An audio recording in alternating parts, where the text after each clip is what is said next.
تو میری قوم کا وہ جوان جو اس تصور میں بیٹھا ہے جو ہوگا دیکھا جائے گا، جب اس کے بارے میں اللہ پوچھے گا تو نے جوانی کی راتوں میں زنا کیسے کیا تھا، تو اس کی زبان میں طاقت کہاں سے آئے گی اللہ کو جواب دینے کی۔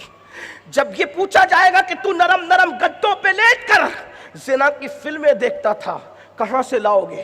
ہیرو ہیروئن سے پیار کرنے والوں کہاں سے لاؤ گے اللہ کی بارگاہ میں جواب دینے کے لیے زبان میں طاقت؟ قرآن کہتا ہے وَتُكَلِّمُنَا أَيْدِيهِمْ وَتَشْهَدُ أَرْجُلُهُمْ بِمَا كَانُوا يَكْسِبُونَ، یہ چر چر چلنے والی زبان پر قدرت مہر لگا دے گی۔ سوچو تو صحیح، غور تو کرو۔ جوانی کے بارے میں پوچھا، کہاں گزار رہے ہو جوانی کو؟ نشے میں، جوے میں، عورتوں پہ پاپ کی نظر ڈالنے میں، زنا کی فلمیں دیکھنے میں۔ سیدنا سلمان فارسی فرماتے ہیں کہ میں تو یہ سمجھتا ہوں کہ مجھے مارا جائے پھر زندہ کیا جائے، پھر مارا جائے پھر زندہ کیا جائے، پھر مارا جائے پھر زندہ کیا جائے، 3 بار مر مر کے زندہ ہونے کی تکلیف اٹھانا میرے لیے آسان ہے، لیکن ایک بار کسی کی شرمگاہ دیکھنا میرے لیے مشکل ہے۔ جملے پہ غور کریں، سلمان فارسی کیا فرما رہے ہیں؟ سرکار سلمان فارسی موبائل کی گندگی کو مشکل پاسورڈ سے چھپا کر کے جعلی اور سو کارڈ متقی بننے والوں ذرا تصور تو کرو۔ سیدنا سلمان فارسی کہتے ہیں 3 بار مر مر کے مجھے زندہ کیا جائے، مار مار کے زندہ کیا جائے، یہ تکلیف اٹھانا میرے لیے آسان ہے، لیکن ایک بار کسی کی شرمگاہ دیکھنا میرے لیے مشکل ہے۔ کہا کیوں؟ کہا 3 بار مر کر زندہ کیے جانے پہ وہ تکلیف نہیں ہوگی جتنا ایک بار کسی کی شرمگاہ دیکھنے پہ جو عذاب ہوگا نا، وہ عذاب اتنا بڑا ہوگا کہ 3 بار مر کے اٹھانے پر بھی اتنی تکلیف نہیں ہوگی جتنا اس عذاب کو جھیلنے میں تکلیف ہوگی۔ بتاؤ آج میری قوم کے جوان کیا دیکھ رہے ہیں؟ ہم رونا روتے ہیں، ہم کٹ رہے ہیں، ہم پٹ رہے ہیں، ہم لٹ رہے ہیں، تباہ ہو رہے ہیں، برباد ہو رہے ہیں۔ جوان کسی قوم کا سرمایہ ہوتا ہے، کسی قوم کا جب جوان سنورتا ہے اس قوم کو کاٹا نہیں جاتا، پیٹا نہیں جاتا، لوٹا نہیں جاتا۔ جس قوم کا جوان آوارہ، عیاش، مکار اور دین سے دور ہو جائے پھر اس قوم کو صفحہ ہستی سے مٹا دیا جاتا۔ اللہ کے رسول صلی اللہ علیہ وآلہ وسلم ارشاد فرماتے ہیں، آقا نے ارشاد فرمایا ہمارے مذہب میں جوانوں کی حیثیت کیا ہے، اہمیت کیا ہے، اور ہم بھی جوانوں کی قدر کرتے ہیں، بوڑھوں کی بھی بڑی عزت کرتے ہیں، لیکن جوانوں کے بارے میں آقا فرماتے ہیں، آقا نے ارشاد فرمایا صلی اللہ علیہ وآلہ وسلم جوانوں کی قدر کرو، قدر کرو، قدر کرو۔ فرمایا کیوں؟ جوانوں کی قدر اس لیے کرو، آقا فرماتے ہیں کہ جب میں نے مکے میں نبوت کا اعلان کیا تو مکے کے بڈھوں نے میری دعوت کو رد کر دیا، لیکن مکے کے جوانوں نے میری دعوت کو قبول کر لیا۔ جس نے سب سے پہلے دعوت قبول کی وہ 37 سال کا افضل البشر بعد الانبیاء بالتحقیق سیدنا ابوبکر صدیق کی ذات تھی۔ 37 سال کا وہ کڑیل جوان جس نے دعوت قبول کی، وہ 27 سال کا کڑیل جوان سیدنا عمر ابن خطاب تھے، وہ سیدنا عثمان غنی تھے، وہ 10 سال کا جوانی کی طرف بڑھنے والا پوری بے باکی کے ساتھ سید السادات، خاتم الولایت، فاتح خیبر، سید العرب، سیدنا مولائے کائنات علی مرتضی کرم اللہ تعالی وجہ الکریم کی ذات تھی۔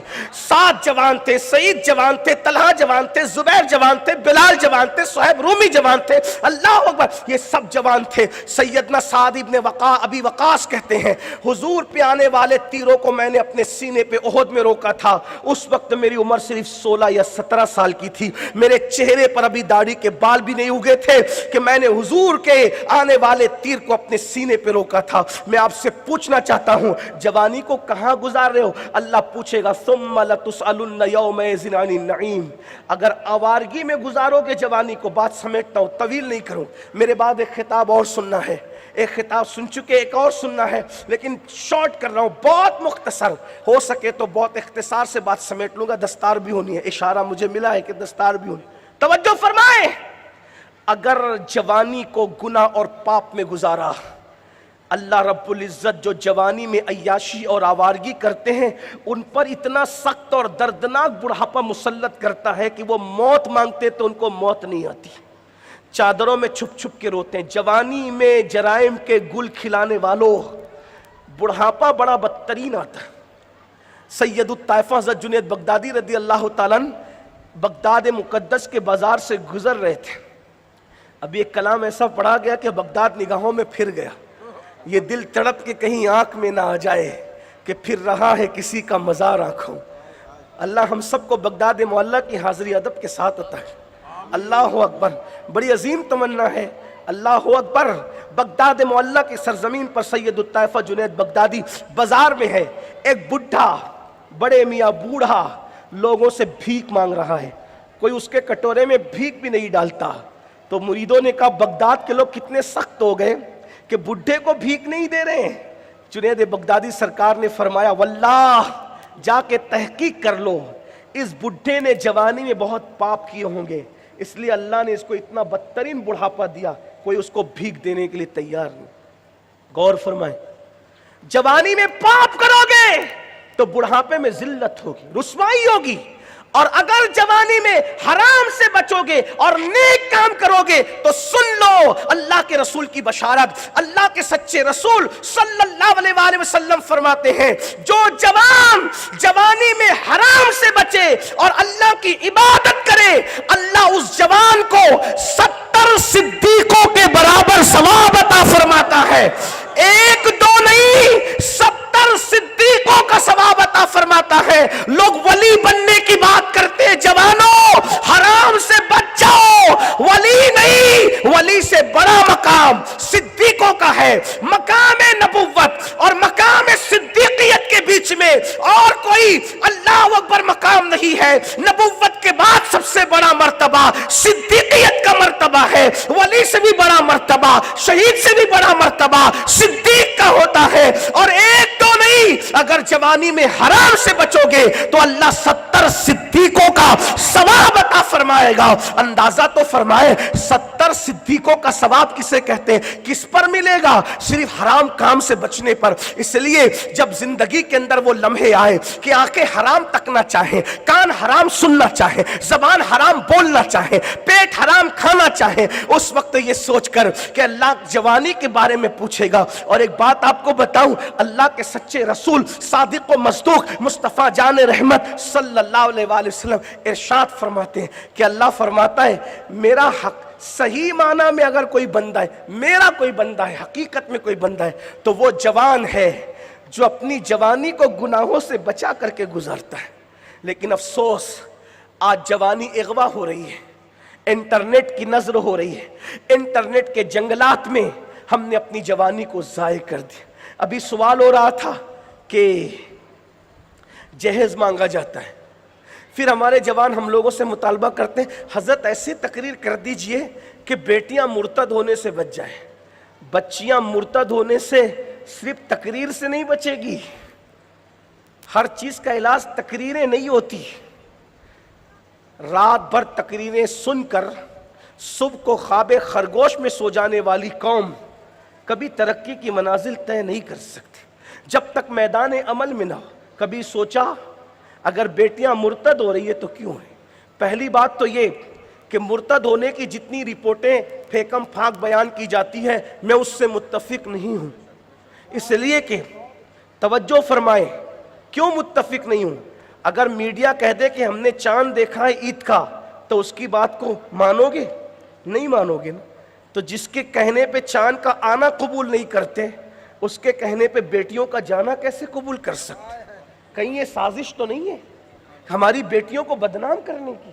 اس لیے کہ ہر کہی ہوئی بات کو بول دینا یہ اچھی بات، ہاں کچھ مرتد ہو رہی ہیں لیکن اتنی نہیں ہے جتنی بتایا جا رہا ہے۔ ہمیں مایوس بھی کیا جا رہا تاکہ کل تانا دے لوگ کہ تمہاری بیٹیاں تو ایسے ہیں۔ میں یہاں پر ایک جملہ لوگوں سے کہتا ہوں، آج کی تاریخ میں بھی کسی کی ماں اتنی پارسا نہیں ہے جتنی مسلمانوں کی بیٹیاں پارسا ہیں۔ آج بھی ہمارے یہاں پارسائیت موجود ہے، پوترتا موجود ہے، تقدس موجود ہے، اس لیے کہ ہمارے یہاں اب بھی کردار سیدہ فاطمہ زندہ ہے، اس لیے ہماری بیٹیوں میں ابھی بھی لیکن بچیاں جاری کیوں جاری؟ میں آپ سے سوال کرتا، جلسہ کرنے والوں سے لے کے جلسے میں شریک ہونے والوں تک، ممبر والوں سے لے کر کے زمین پہ بیٹھنے والوں تک، ہم نے سوچا بیٹیاں کیوں جا رہی؟ نمبر ایک، سب بیٹیاں نہیں جا رہی۔ لوگ کہتے ہیں غریبی کی وجہ سے جا رہی ہے، لوگ کہتے ہیں اس کی، میں نے کہا مسئلہ غریبی کا بھی اتنا نہیں ہے، مسئلہ رشتوں کا بھی اتنا نہیں ہے، مسئلہ دوسری چیزوں کا بھی اتنا نہیں. یاد رکھنا جا وہی رہی ہے جو پہلے سے دین کے قریب نہیں تھی، ورنہ جو دین کے قریب ہے وہ آج بھی اپنے ایمان کو بچانے کے لیے پیٹ پہ پتھر باندھنے کے لیے تیار ہے. اس لیے میری گزارش ہے، کوشش کرو اپنی بہنوں کو، بیٹیوں کو اور خود کو دین سے قریب کریں. بڑی معذرت کے ساتھ یہ بات کہوں، آج مذہبی طبقہ بھی اپنے بچوں کو دین سے قریب لانے کی کوشش نہیں کر رہا. خو گرے حمد سے تھوڑا سا گلہ بھی سن لے. مسجد کا امام، سب امام ایسے نہیں ہے، لیکن بات صرف کہہ رہا ہوں اپنی آخرت کے سنوارنے کے لیے. وہ خود تو اٹھ کر مسجد جاتا ہے، اپنے 13 سال کے بچے کو وہ جگا کے کیوں نہیں جاتا؟ مسجد کا متولی سفید ریش، وہ خود تو اکیلا اٹھ کر مسجد جاتا ہے، وہ اپنے بہو اور بیٹی کو کیوں نہیں جگاتا؟ کیا خود کے اکیلے نمازی بننے سے ہم جنتی ہو جائیں گے؟ تنہا ہم داڑھی رکھ لینے سے جنتی ہو جائیں گے؟ تنہا دیندار ہونے سے ہم جنت؟ بتاؤ ہمارے گھر میں اسلامی ماحول کتنا ہے؟ میں سوال کرتا ہوں نمازیوں سے، بے نمازیوں سے نہیں. جو نہیں کرتے وہ تو نہیں کرتے. نمازیوں سے پوچھتا ہوں، فجر میں جانے والوں، صف اول میں نماز پڑھنے والوں، گھر والوں کو کتنی بار جگایا مجھے بتاؤ؟ کیا یہ رسول اللہ کی سنت نہیں ہے؟ بے نمازیوں کو نہیں جگاتے. اللہ کے رسول سیدہ فاطمۃ الزہرا اور مولا علی کے گھر روز آتے تھے اور کہتے تھے الصلاۃ الصلاۃ یا اہل البیت الصلاۃ، اے نبی کے گھر والوں نماز کے لیے اٹھو. اندازہ فرمائے جن کی نمازوں نے کبھی ترک نہیں ہونا، اللہ کے رسول ان کے دروازے پہ کیوں آ رہے ہیں؟ بتانے کے لیے کہ یہ بھی مجھ محمد کی سنت ہے صلی اللہ علیہ وسلم. ہم کیوں نہیں جگاتے؟ بتاؤ ہم نے جگایا؟ اور ایک حدیث پاک پڑھ دوں، بہنیں اگر سن رہی ہے تو ان سے بھی، ہائے ہائے ہائے، سید آل رسول صاحب آئے، دلبر صاحب آئے، مولانا رضوان، مولانا مفتی افسر صاحب اور ناظم صاحب اور نقیب صاحب اور فلاں صاحب، سب لوگ آئے. حضرت دعا کریں دعا کریں. کس کی دعا لے رہے ہو؟ سید صاحب کی، پیر صاحب کی، عالم صاحب کی. ایک عمل بتاؤں، حضور کی دعا ملے گی. کس کی دعا ملے گی؟ حضور کی. رفیع گنج والوں سے میں یہ نہیں کہتا کہ اس پہ بھی سبحان اللہ کہیں، اس کی وجہ اس لیے نہیں کہتا کہ میں آپ کے عشق پہ چھوڑتا ہوں کہ حضور کی دعا مل رہی ہے پھر بھی آپ چپ رہتے ہیں یا خاموش رہتے ہیں یا کچھ بولتے ہیں. کوئی بات نہیں، کوئی بات نہیں، لیکن بس سن لیں کیا آقا کی دعا ملے گی. اور کون سی دعا؟ قیامت تک کی نسلیں آباد. اللہ کے رسول ایک مرتبہ ہاتھ اٹھا کے دعا کرتے خوشی میں، اللہ ان کے گھروں کو ہمیشہ ہرا بھرا رکھنا. اے اللہ ان کے گھروں کو ہمیشہ ہرا بھرا. ہرا بھرا کا مطلب کیا؟ ہر خوشی ہو، کسی چیز کی کمی نہ ہو، صرف کمی کی کمی ہو بس، اور کسی چیز کی کمی نہیں. گھر جا کے جملے پہ غور کرنا کہ کسی چیز کی کمی نہ ہو، صرف کمی کی کمی ہو، باقی کسی چیز کی کمی نہ ہو. اندازہ فرمائے دعا کریں اللہ ان کے گھروں کو ہمیشہ ہرا بھرا رکھنا، ہرا بھرا رکھنا، ہرا بھرا رکھنا. صحابہ نے پوچھا آقا کس کے گھر کو ہرا بھرا رکھنے کی دعا کی جا رہی ہے؟ فرمایا اس کے گھر کو جو شوہر فجر میں اٹھتا ہے اور اپنی بیوی کو جگاتا ہے، اور جو بیوی فجر میں اٹھتی ہے اور اپنے شوہر کو جگاتی ہے، دونوں جو ایک دوسرے کو جگائیں. اللہ سے دعا کرتا ہوں اللہ ان کے گھر کو ہمیشہ ہرا بھرا رکھے. جس کے گھر کو ہرا بھرا رکھنے کی دعا جانے دعا خود کرے، پھر اس کو کس کے تعویذ کی ضرورت پڑے گی؟ پھر اس کو کس وظیفے کی ضرورت پڑے گی؟ پھر اس کو کس عمل کی ضرورت پڑے گی؟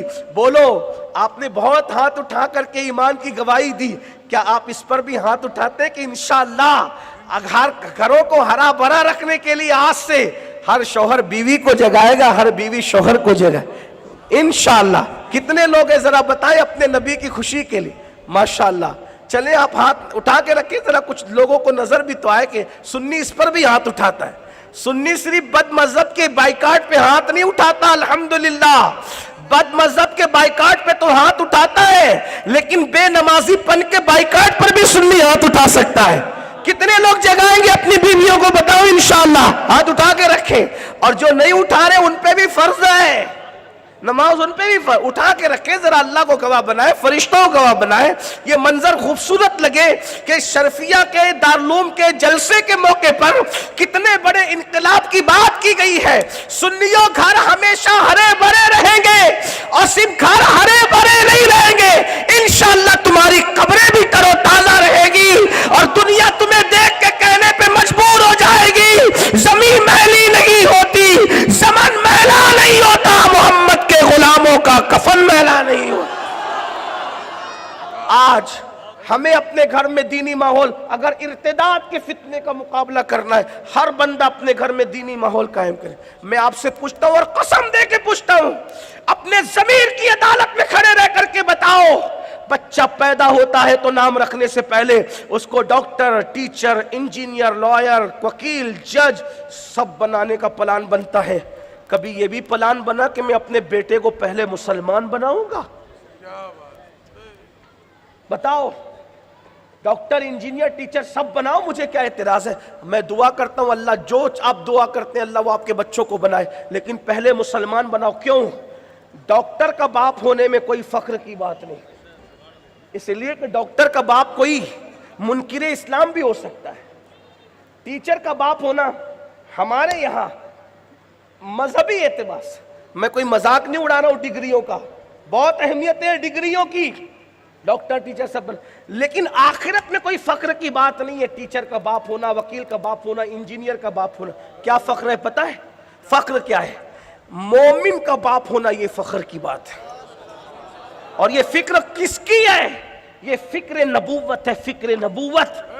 جب حضرت سیدنا عیسیٰ، حضرت یوسف علیہ السلام اپنے بابا حضرت یعقوب سے بچھڑ گئے، جب حضرت یوسف اپنے بابا حضرت یعقوب سے بچھڑ گئے، جب بچھڑے تھے تو بچے تھے، اور جب ملے تو کئی بچوں کے باپ بن چکے تھے. تو جس بیٹے نے غم کی خبر لایا تھا کہ بابا تیرے یوسف کو بھیڑیا کھا گیا، وہی بیٹا خوشی کی خبر لایا، بابا آپ کا یوسف تو زندہ ہے. اور بڑی بات یہ ہے کہ یوسف زندہ ہے مگر بادشاہ ہے، اور پورے مصر کا جلیل القدر بادشاہ ہے، سطوت والا، شان والا، عزت والا بادشاہ ہے. تو یعقوب علیہ السلام کو یہ سن کے غصہ آیا، اور غصے میں فرمایا، او یہودا منہ بند کر، یہ کیا بکتا ہے کہ میرا بیٹا یوسف مل گیا اور وہ بادشاہ ہے؟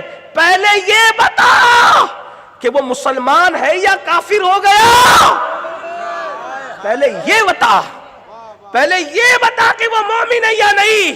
اللہ اکبر. پھر یہودا نے کہا بابا مبارک ہو، وہ تو مومن ہے، اور ہم سے اچھا، ہم بھائیوں سے اچھا مومن ہے وہ. تب شکر ادا کیا، فرمایا میرے بیٹے بادشاہ کا باپ ہونا آخرت میں کوئی فخر کی بات نہیں ہے، میرا بیٹا مومن ہے یا نہیں مجھے اس کی فکر ہے. اللہ پر انداز. لوگ کہتے ہیں حضرت یوسف کے ملنے کے لیے جناب یعقوب روتے تھے. اگر حضرت یوسف سے صرف ملنے کے لیے روتے تھے تو ملنے کے بعد یہ غصہ کیسا؟ ملنے کے بعد یہ غصہ کیسا؟ حضرت یعقوب کے رونے کی وجہ یہ بھی تھی کہ بچہ مجھ سے دور ہو کر میرے مسلک پہ رہے گا کہ میرے مذہب پہ رہے گا کہ، حالانکہ وہ تو نبی تھے. یہ تعلیم ہماری تعلیم کے لیے بات ہے. اب بتاؤ مسلمانوں، ہم نے اپنی بیٹیوں کو جب جنس پہنانا شروع کیا، اسکرٹ پہنانا شروع کیا، اور بیٹوں کو بچپن میں گود میں لے کر گندی فلمیں دیکھنا شروع کیا، یہ کب مومن رہیں گے؟ کب ایمان پہ رہیں گے؟ کب سنیت پہ رہیں گے؟ جاتے جاتے اتنا عرض کروں، جلسے کا سنی بن جانا اور ہے، جلسوں میں سنی بننے والوں کو جنت نہیں ملنے والی جب تک کہ آپ کا انسائیڈ، اندر تنہائیوں کے اندر آپ کی سنیت چاند کی طرح نہ چمکے، ستاروں کی طرح نہ چمکے، سونے کی طرح کھری کھری نہ چمکے، اس وقت تک کہ ہم نجات حاصل نہیں کر سکتے. یہ کون سی بات ہے کہ جلسے میں تو ہمارے جذبات دیکھنے والے ہوتے ہیں، پھر تنہائیوں میں وہ جذبات کہاں جاتے؟ گھر کی شادی میں ڈی جے بھی لگ رہا ہے، گھر کی شادی کے اندر ناچ بھی ہو رہا ہے، بچوں کو معاذ اللہ گود میں لے کر کے زنا کی فلمیں بھی دیکھی جا رہی ہے، بیٹیوں کو بازو میں بٹھا کر کے مائیں پاکستانی سیریلوں کے نام پہ افیئر کرنے کا طریقہ سکھا رہی. کتنے کتنے گھر ہیں جن گھروں کے اندر پاکستانی سیریل نہیں دیکھے جاتے؟ لعنت ہے ان سیریلوں پر جو دیور کو بھاوج کے ساتھ زنا کرنے پہ ابھارے. بڑی بہنیں جو اپنے منگیتر کے ساتھ معاذ اللہ حرام کاریوں پہ ابھار. ہنسنے کی بات نہیں ہے، لٹ رہا ہے نشیمن، لٹ رہا. تمہیں کالی گھٹاؤں کا نہیں پہچاننا آیا، اندھیرے سے دھواں اٹھتا ہے اور تم کہتے ہو ساون ہے. نشیمن جل رہے ہیں. جو بچیاں جا کر ارتداد کا اظہار کر رہی ہے وہ تو مرتد ہو ہی گئی ہے. جو تمہاری گود میں بیٹھ کر مرتد ہوئی ہے اس کا ماتم کون کرے گا؟ جو بچیاں اسلام پہ تمہارے گھر میں اعتراض کر رہی ہے، جو بچے تمہارے گھر میں مسلمان نہیں رہ گئے، اس کا آخری بات ایک بات عرض کروں. اگر کسی کو اتنا ارے مولانا ہماری نسل مومن رہ جائے گی، ایک بزرگ کا ذکر کرتا ہوں، یاد رکھیں. بہت دور کی بات نہیں ہے، ماضی قریب کا ایک بہت بڑا چہرہ، بہت بڑا نام ہے، امام المنطق علامہ فضل حق خیر آبادی. کون نہیں جانتا فضل حق خیر آبادی کو، جس نے سب سے پہلے انگریزوں کے خلاف دلی کی جامع مسجد میں جہاد کا فتویٰ پڑھا تھا. تن کے گورے من کے کالے انگریزوں کو ہندوستان سے بھگانے کے لیے خون کا آخری قطرہ بھی انڈمان کی جیل میں قربان کر دیا. جس کو بیل گاڑی کے پہیے سے باندھا گیا تو جب ہڈیاں ٹوٹتی تھی تو وہی فضل حق کہتے تھے اغثنی یا رسول اللہ، اغثنی یا رسول. جیل میں بھی جس کے دل کا تعلق مصطفیٰ جان رحمت سے ٹوٹ نہ سکا، جو جیل کی تنہائیوں میں بھی بیوی بچوں کو یاد کرنے کی بجائے آمنہ کے لال کو یاد کرتے رہے، وہ فضل حق خیر آبادی. دوسری نسل علامہ عبدالحق خیر آبادی رحمت اللہ تعالی علیہ. اس کے بعد کی نسل نام نہیں لیتا، کچھ مدھم ہوئی، اس کے بعد کی نسل میں اور مدھم پن آیا، اور آج فضل حق خیر آبادی کی نسل میں کچھ ایسے لوگ ہیں جو اسلام پر اعتراض کر رہے ہیں ٹی وی پہ بیٹھ کر. جب فضل حق خیر آبادی کے خاندان کے لوگ مرتد ہو سکتے ہیں، فضل حق کون ہے؟ کوئی معمولی ہستی ہے؟ وجہ گھر میں اگر اسلامی ماحول کا ہے، یہ جمعہ کے دن صرف 2 رکعت کے لیے ٹوپی پہن لینا اور عید کے دن سر پہ رومال باندھ لینا. یاد رکھنا آنے والا دور بڑا بھیانک ہمیں بتائے گا. اللہ پاک فرماتا ہے ثم لتسألن یومئذ عن النعیم. اللہ تم سے نعیم کے بارے میں پوچھے گا. جوانی کی ذمہ داریوں میں ایک ذمہ داری یہ ہے، جب تک بچے ہیں ان کو موڑ دو، ڈھال دو، اسلام کے سانچے میں ڈھال دو. اپنے گھروں میں اسلامی ماحول قائم کرو. باپ برمنڈا پہن کر کے گھومے گا، چڈی پہن کر گھٹنے دکھائے گا تو بیٹے نے کب پورا لباس پہننا ہے؟ ماں کھلے سر جیو ولیمے میں شرکت کرے گی تو بیٹی نے کب دوپٹہ لینا ہے؟ یاد رکھنا فتنہ ارتداد صرف میمورنڈم، تحریک، جلسے، کانفرنس، درد غریب باتوں سے نہیں ہم اس کا خاتمہ کر سکتے ہیں. ہر بندہ اس کے لیے بہترین رکن ثابت ہو سکتا ہے، بہترین مجاہد ثابت ہو سکتا ہے. ایک کام کرنا ہے، ہر آدمی صرف اپنے گھر میں اسلام کو نافذ کر لے. کہتے ہو نا دنیا میں اسلام نافذ کرے